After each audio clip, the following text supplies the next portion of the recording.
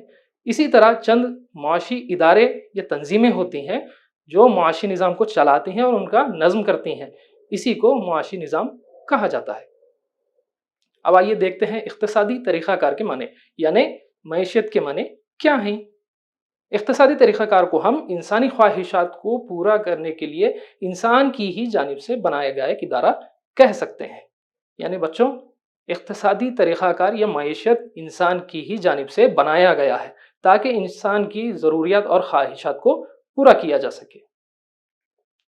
اس کے بعد آئیے ہم دیکھتے ہیں بخل اے جے براؤن، یہ ماہر معاشیات ہیں. یہ اقتصادی طریقہ کار کے بارے میں کیا کہتے ہیں؟ یہ کہتے ہیں کہ عوام کو اپنی زندگی میں اطمینان حاصل کرنے کا یہ ایک طریقہ ہے. جیسا کہ آپ تصویر میں دیکھ سکتے ہیں، انسان کی بنیادی ضروریات ہیں جیسے غذا، مکان اور کپڑا. ایسے ہی اے جے براؤن کہتے ہیں کہ لوگوں کو ایک اطمینان بخش زندگی گزارنے کے لیے یہ ایک بہترین طریقہ ہے. تو بچوں، آگے بڑھنے سے پہلے ایک سوال کا جواب دیجئے کہ معاشیت کے بابا اعظم کسے کہا جاتا ہے؟ کیا آپ جانتے ہیں؟ سبحان اللہ، آپ نے بالکل صحیح فرمایا کہ معاشیت کے بابا اعظم ایڈم اسمتھ کو کہا جاتا ہے. تو آئیے بچوں، اب ہم دیکھتے ہیں اقتصادی طریقہ کار کی صفات کیا ہیں، یعنی ایک معیشت کی کیا صفات ہوتی ہیں. ایک اقتصادی طریقہ کار افراد، معاشی مراکز اور سرکار کے درمیان ایک لڑی میں بندھے ہوتے ہیں. یعنی ایک اقتصادی طریقہ کار میں، ایک معیشت میں حکومت، لوگ اور معاشی ادارے ایک دوسرے سے جڑے ہوتے ہیں.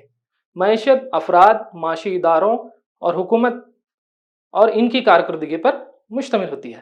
یعنی معیشت کا بڑھنا، پھلنا اور پھولنا صرف ایک شخص پر منحصر نہیں ہے، بلکہ لوگوں، معاشی تنظیموں، حکومت اور ان کے اعمال پر منحصر ہوتا ہے.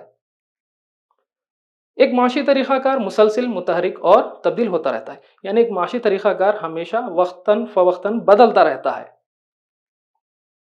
اس کے بعد مثال کے طور پر مثلاً 1950 عیسوی میں بھارت کی ترقی کے لیے سماجی اور اقتصادی منصوبے بنائے گئے. اس کے لیے یوجنا آیوگ یعنی منصوبائی کمیشن تشکیل دیا گیا. 2015 عیسوی میں نیتی آیوگ سے وہ الگ تھا. بچوں، آپ دیکھ سکتے ہیں یہاں پر نیتی آیوگ کا نشان یا اس کی تصویر ہے. یعنی 1950 عیسوی میں ہمارے ملک کی ترقی، سماجی اور اقتصادی ترقی کے لیے منصوبائی کمیشن یا یوجنا آیوگ بنایا گیا تھا، لیکن 2015 عیسوی میں اس کی جگہ نیتی آیوگ کی تشکیل کی گئی. 1917 عیسوی میں سماج شاہی یعنی کمیونسٹ اقتصادی پالیسیاں اپنائی گئیں.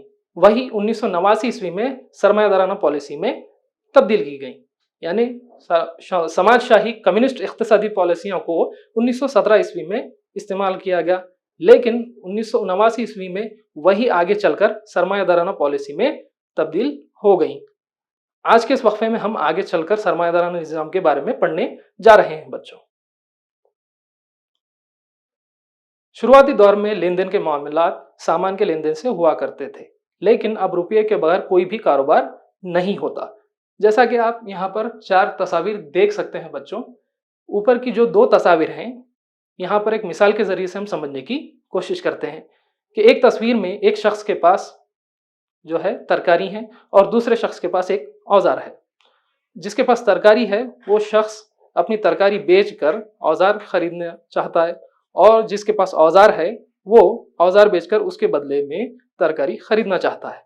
اسے مبادلہ یا تبادلے کا طریقہ کہا جاتا ہے. بچوں، لیکن بالکل اس کی دوسری تصویر میں جس شخص کے پاس اوزار ہے اور اس کے سامنے والے شخص کے پاس اناج کا تھیلا ہے، وہ دونوں بھی آپس میں مبادلہ کرنا چاہتے ہیں یا نہیں، یہ دیکھتے ہیں. اوزار والا شخص اوزار بیچنا چاہتا ہے اور اس کے بدلے میں اناج خریدنا چاہتا ہے، لیکن جس کے پاس اناج ہے وہ اناج بیچ کر اوزار نہیں خریدنا چاہتا. تو ایسی صورتحال میں تجارت کرنا بالکل ہی مشکل اور ناممکن تھا. لیکن جب روپیہ یا پیسے کی ایجاد ہوئی بچوں، تب یہ تجارت جو ہے بہت ہی آسان ہو گئی. اب ہم آگے بڑھتے ہوئے دیکھتے ہیں پیداوار، استعمال اور ان کا ذخیرہ کرنا اقتصادی طریقہ کار کا بہت ہی اہم کاروبار ہے. یعنی ایک معیشت میں اشیاء کی تیاری، اس کا استعمال کرنا اور ان کو جمع کرنا، یہ بہت ہی اہم کاروبار ہوتا ہے. مختلف اقتصادیات میں مالی سرگرمیاں بھی بدلتی جاتی ہیں. یہی وجہ ہے کہ ترقی پذیر ممالک میں کم منافع کو ترجیح دی جاتی ہے، لیکن ترقی یافتہ ممالک میں زیادہ سے زیادہ منافع کمانے کے لیے دوسرے اور تیسرے درجے کے کاروبار کو ترجیح دی جاتی ہے. یعنی الگ الگ ممالک میں معاشی سرگرمیاں بھی بدلتی جاتی ہیں.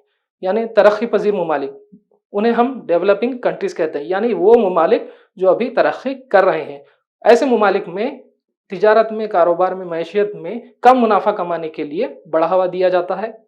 لیکن جو ملک ترقی یافتہ ہیں وہاں پر زیادہ سے زیادہ منافع کمانے کے لیے دوسرے اور تیسرے کاروبار یعنی پیداوار اور خدمات کو زیادہ ترجیح دی جاتی ہے بچوں. اب ہم آگے بڑھتے ہیں.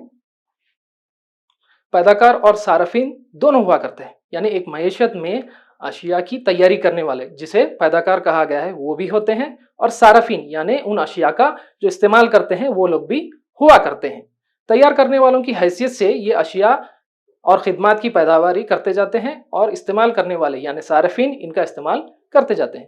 یعنی جو لوگ اشیاء یا چیزیں تیار کرتے ہیں اور انہیں لوگوں تک پہنچاتے ہیں، اور جنہیں ان کی ضرورت ہوتی ہے وہ انہیں خرید کر ان کا استعمال کرتے ہیں. ایک معیشت میں پیداوار کرنے والے اور صارفین یعنی استعمال کرنے والے دونوں ہوا کرتے ہیں. اب بچوں آگے ہم بڑھتے ہوئے دیکھتے ہیں کہ معاشی یا اقتصادی نظام کو قابو کرنے والے یا چلانے والے ادارے یا تنظیمیں کون سی ہیں. تو اس سے پہلے ہم ایک مختصر سا ویڈیو دیکھیں گے، آپ اسے غور سے دیکھیے.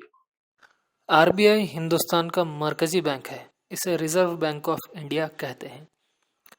یہ ہندوستان کے تمام بینکوں کا نظم کرتا ہے اور ہندوستان کے نوٹ اور سکے چھاپتا ہے. مجھے امید ہے کہ آپ نے یہ ویڈیو بغور دیکھا ہوگا. اس میں ہم نے RBI یعنی ریزرو بینک آف انڈیا کے بارے میں جانا ہے. اس کے علاوہ سیبی جس کی آپ تصویر یہاں ٹی وی پر یا اسکرین پر دیکھ سکتے ہیں، جسے securities and exchange board of India کہا جاتا ہے. اردو میں ہم اسے بھارتیہ شیئر مارکیٹ یا بھارتیہ شیئر بازار کہتے ہیں بچوں. اس کے علاوہ ورلڈ بینک یعنی عالمی بینک ہم جسے کہتے ہیں وہ بھی ایک معاشی ادارہ ہے. اس کے علاوہ انٹرنیشنل مانیٹری فنڈ، ہم اسے اردو میں بین الاقوامی مالیاتی فنڈ کہتے ہیں. اس کے بعد ورلڈ ٹریڈ آرگنائزیشن یعنی عالمی تجارتی تنظیم یا اسے ادارہ کہتے ہیں. اس کے بعد سارک ساؤتھ ایشین ایسوسی ایشن فار ریجنل کوآپریشن یعنی جنوبی ایشیائی کوآپریٹیو ادارہ. اس کے بعد آخر میں ایشین ڈیولپمنٹ بینک یعنی ایشیائی ترقیاتی بینک. یہ چند معاشی اداروں کی مثالیں ہیں. یہ ادارے نہ صرف افراد بلکہ دنیا کے ملکوں کی اقتصادی سرگرمیوں پر قابو رکھتے ہیں. یعنی یہ ادارے تمام معاشی سرگرمیوں پر کنٹرول بھی رکھتے ہیں اور انہیں چلاتے ہیں. تو بچوں آگے بڑھنے سے پہلے ایک سوال کا جواب دیجئے. ہندوستان کا مرکزی بینک کسے کہا جاتا ہے بچوں؟ کیا آپ جانتے ہیں؟ سبحان اللہ، بہت خوب، آپ نے بالکل درست فرمایا. بھارتیہ ریزرو بینک کو ہندوستان کا مرکزی بینک کہا جاتا ہے، جسے RBI بھی کہتے ہیں بچوں. اب آگے بڑھتے ہوئے ہم دیکھتے ہیں معاشی یا اقتصادی نظام کی قسمیں. معاشی نظام کی 3 اقسام ہیں. وہ کون کون سی ہیں؟ آئیے دیکھتے ہیں. پہلا ہے سرمایہ دارانہ نظام، دوسرا اشتراکی نظام، اور تیسرا ملا جلا اقتصادی نظام. بچوں آج کے اس وقفے میں ہم سرمایہ دارانہ نظام اور اشتراکی نظام کے بارے میں جاننے جا رہے ہیں. تو پہلا ہے سرمایہ دارانہ نظام. سرمایہ دارانہ نظام میں افراد پیداواری مختار کل ہوا کرتے ہیں. یعنی اس نظام معیشت میں سرمایہ دار مکمل کنٹرول رکھتے ہیں. اب ہم سرمایہ دار کسے کہیں گے؟ وہ لوگ جن کے پاس دولت ہوتی ہے اور وہ اس کا استعمال کرتے ہیں اشیاء کی تیاری یا پیداوار میں. وہ اشیاء تیار کرتے ہیں اور ان کی جو ہے تجارت کرتے ہیں، اسے بیچتے ہیں اور اس کے ذریعے سے اسے منافع حاصل ہوتا ہے. انہیں اپنے لیے فائدہ مند بنانے کے لیے وہ آزاد رہتے ہیں، اسی لیے اس کو آزاد سرمایہ دارانہ نظام کہتے ہیں. جیسا کہ بچوں آپ تصاویر میں دیکھ سکتے ہیں، ایک شخص جو ہے وہ سرمایہ دار ہے. وہ اپنا پیسہ یا روپیہ اشیاء کی تیاری یا چیزوں کی تیاری میں لگاتا ہے اور اس کو بیچ کر زیادہ سے زیادہ منافع کمانے کے لیے وہ آزاد رہتا ہے. اسی لیے اس نظام کو آزاد سرمایہ دارانہ نظام بھی کہا جاتا ہے بچوں. اب آئیے ہم دیکھتے ہیں سرمایہ دارانہ نظام کے اہم نکات کون کون سے ہیں.